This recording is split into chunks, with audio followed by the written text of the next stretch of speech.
Graça e paz da parte de Deus e do nosso Senhor e Salvador Jesus Cristo aos amados. Mateus capítulo 13. Naquele mesmo dia saiu Jesus de casa, sentou-se à beira-mar, e grandes multidões se reuniram perto dele, de modo que entrou num barco e se assentou, e toda a multidão estava em pé na praia.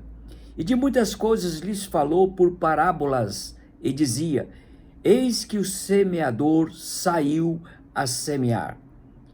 E, ao semear, uma parte caiu à beira do caminho, e, vindo as aves, a comeram.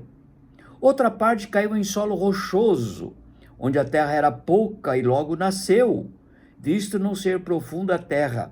Saindo, porém, o sol a queimou, e porque não tinha raiz, secou-se. Outra caiu aos espinhos, e os espinhos cresceram e a sufocaram. Outra, enfim, caiu em boa terra e deu fruto, a 100, a 60 e a 30 por um. Quem tem ouvidos, ouça aquilo que Deus está dizendo. Nós temos meditado sobre a colheita de Deus nesse capítulo. E no versículo 4, quando nós meditamos, diz assim que enquanto lançava a semente, parte dela caiu à beira do caminho e as aves vieram e a comeram. Nós falamos que um primeiro impedimento para que haja colheita de Deus está no fato de que a semente caiu num lugar onde facilmente pode ser desviada do seu objetivo, do seu propósito. O semeador semeou, mas uma parte caiu à beira do caminho. E cair à beira do caminho, por quê? É um símbolo de indecisão, de falta de posicionamento em relação à palavra de Deus, a Deus e tudo aquilo que Deus tem comunicado. Porque Jesus diz que Ele é o caminho, Ele é a verdade e Ele é a vida.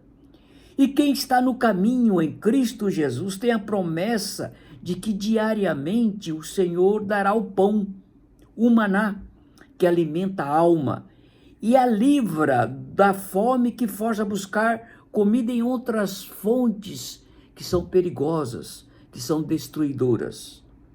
Se você mata a sua fome espiritual em Cristo Jesus, você não vai buscar em outras fontes, porque Jesus é o pão da vida. Aquele que vem em mim, disse Jesus, jamais terá fome. Está lá em João capítulo 6, versículo 35. E o segundo momento que nós refletimos foi do versículo 5, versículo 6, que se você está em Cristo, você tem que abandonar o cristianismo superficial. Escute só, parte dela caiu em terreno pedregoso, onde não havia muita terra, e logo brotou, porque a terra não era profunda. Mas quando saiu o sol, as plantas se queimaram e secaram porque não tinham raiz. A segunda razão pela qual a colheita de Deus é impedida de ocorrer em nossas vidas está baseada no problema da superficialidade. Porque, essencialmente, raízes são a evidência, a prova de que a semeadura de Deus em nós foi efetivada. Nasceu e cresceu e aprofundou o que Deus plantou mediante a sua palavra. E quando chegaram as tribulações, as dificuldades inerentes da vida com Deus, do discipulado, nós vamos resistir no dia mau, porque estamos enraizados em Jesus.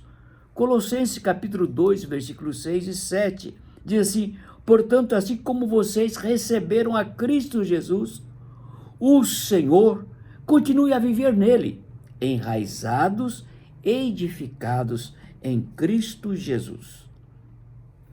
E dando sequência ao nosso capítulo, agora, no versículo 7, leva-nos a nós darmos espaço à palavra de Deus em nossas vidas. Nós temos que acolher com carinho, com amor, esta palavra que é semeada nos nossos corações. Diz lá o versículo 7, outra parte caiu em espinhos, que cresceram e sufocaram as plantas. Amados, é a única situação na parábola onde a semente é lançada em lugar onde já existia uma outra planta nascendo. A boa semente não tem espaço suficiente para frutificar, pois os espinhos a sufocam. No entanto, na palavra de Jesus, os espinhos têm a tendência de crescer mais do que a boa semente, e assim impede a planta de Deus se desenvolver e frutificar. Dificilmente algo cresce junto com os espinhos, porque eles se impõem, eles são duros, eles são agressivos. E Jesus diz que os espinhos são as preocupações com esta vida e com o engano das riquezas. Está lá no versículo do nosso capítulo, versículo 22. São as pessoas que recebem a boa semente de Deus, mas logo se ressente de que ela está ocupando espaço demais em suas vidas, em suas preferências, em seus desejos. E numa análise entre permitir o crescimento dos espinhos ou o crescimento da planta de Deus, o que fazer? A tendência é racionalizar. Eu preciso ganhar o pão. Eu preciso levar leitinho para os meus filhos. E aí o perigo é que vem a tentação de ser saciado. Olha a sutileza da tentação. Vamos ver lá Jesus, essa tentação de Jesus se dá na esfera dos apetites, lá quando Jesus é tentado. O diabo, por certo, sabia por ocasião do batismo de Jesus, Deus, o Pai, falar-lhe da sua filiação divina.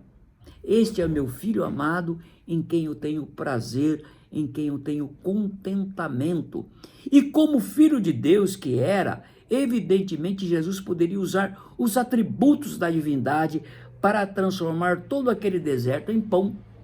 Todavia, se assim Jesus procedesse, negaria sua missão de homem perfeito. Quer o diabo estimule apetite legítimo, quer não, o seu alvo é sempre o mesmo, amados: colocar tropeços no caminho dos filhos de Deus. E vemos também aqui que o perigo também dessa tentação lá, que ocorre lá no deserto, que o diabo tenta Jesus, é a glorificação pessoal. Depois de 40 dias de jejum total, Jesus, sem dúvida alguma, encontra-se debilitado fisicamente. Todo o seu ser, por certo, exigia ser suprido com o pão e água. Tanto a água quanto o pão são elementos necessários para a manutenção do nosso corpo. Não há, portanto, nada de errado com o desejo de comer ou beber. Todavia, se esse desejo é apenas para uma glorificação pessoal, como queria o diabo, ele se converte em pecado.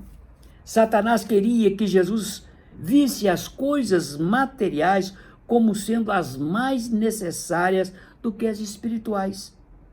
Jesus mostra que mais importante do que o pão material era o pão espiritual, era a palavra de Deus, é a palavra de Deus. Amados, ainda hoje o diabo usa das mesmas artimanhas quando convence os homens de que ter abundância, de que ter a fartura ou prosperidade material é melhor do que desfrutar da intimidade com Deus, da comunhão com Deus, de viver para Deus em Cristo Jesus. E essa tentação Jesus respondeu. Está escrito: nem só de pão viverá o homem, mas de toda palavra que procede da boca de Deus. Lucas capítulo 4, versículo 3 e 4. Amados, temos a tendência da preocupação, do preocupar-se com a vida diária, não é verdade? E nós conosco mesmo, a gente pensa e reflete, eu mereço ser feliz. E aí muitas vezes nós vamos para os desejos carnais tentando suprir essa carência, esse desejo. Isso é impossível. Só a palavra de Deus mata a nossa fome, o pão do céu, que é Cristo Jesus. Por isso, quando a boa semente começa a dar início a um processo de conversão das nossas vontades, a pessoa espinhosa, ela reclama que a palavra de Deus está incomodando, está espetando demais a sua vida. No entanto, não é a semente que espeta, amados. O espinho é sim o espinho que espeta a semente. Não é a palavra de Deus que nos espeta, mas somos nós que espetamos a palavra de Deus para que ela seja menos agressiva, podemos dizer assim, menos radical. E por isso que a gente vê o universalismo. Todo mundo é filho de Deus. E por que Jesus veio para morrer em uma cruz? Para a remissão dos nossos pecados. Então, se todo mundo é filho de Deus, então a morte de Cristo foi inútil, foi em vão. E é isso que as pessoas começam a não deixar a palavra de Deus penetrar como ela de fato é. Do que a palavra de Deus, a boa semente reclama o reino de Deus em primeiro lugar, mas os espinhos respondem nossos sonhos antes de tudo. A boa semente, que é a palavra de Deus, exorta-nos por consagração, mas os espinhos contra-atacam, pedindo sossego e conforto. No entanto, Jesus continua semeando diariamente sobre mim e sobre você a boa semente.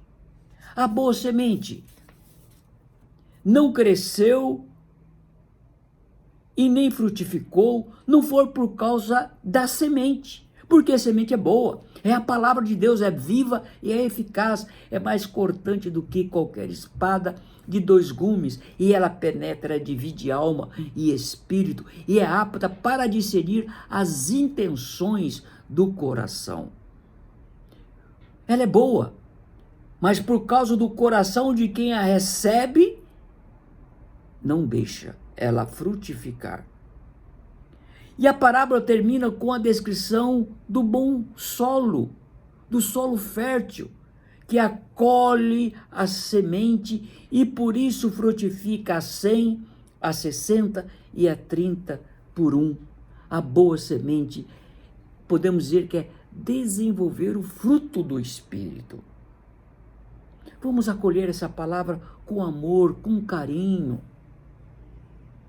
Porque lá em Gálatas fala do fruto do Espírito, que é Gálatas capítulo 5, versículo 22. O fruto é do Espírito, não é nosso. O fruto é de quem? Meu ou do Espírito Santo? É do Espírito Santo. E aí vem amor, vem alegria, paz com Deus, paz com os homens, paciência. As pessoas vão fazer coisas para mim que não vou gostar. Eu tenho que ter paciência. Paciência sempre vem em um contexto bem ruim, não é verdade? Depois vem bondade, amabilidade, fidelidade, mansidão, domínio próprio. É o controle sobre si mesmo, porque tem o Espírito Santo. Enchei-vos do Espírito. E o fruto do Espírito jamais acaba.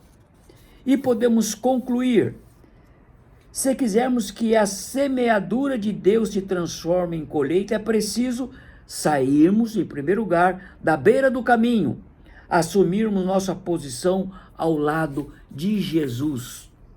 Segundo, rompermos com uma superficialidade espiritual, aprofundando nossas raízes em Cristo Jesus, alicerçados e enraigados em Cristo.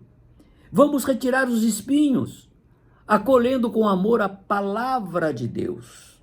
E assim, um bom solo, o nosso coração, que frutifique com abundância, alegrando o coração do Pai Celestial. Aquele que saiu saiu a semear e semeou a boa semente e que possa frutificar em nossas vidas a palavra do Senhor. Amém, amém.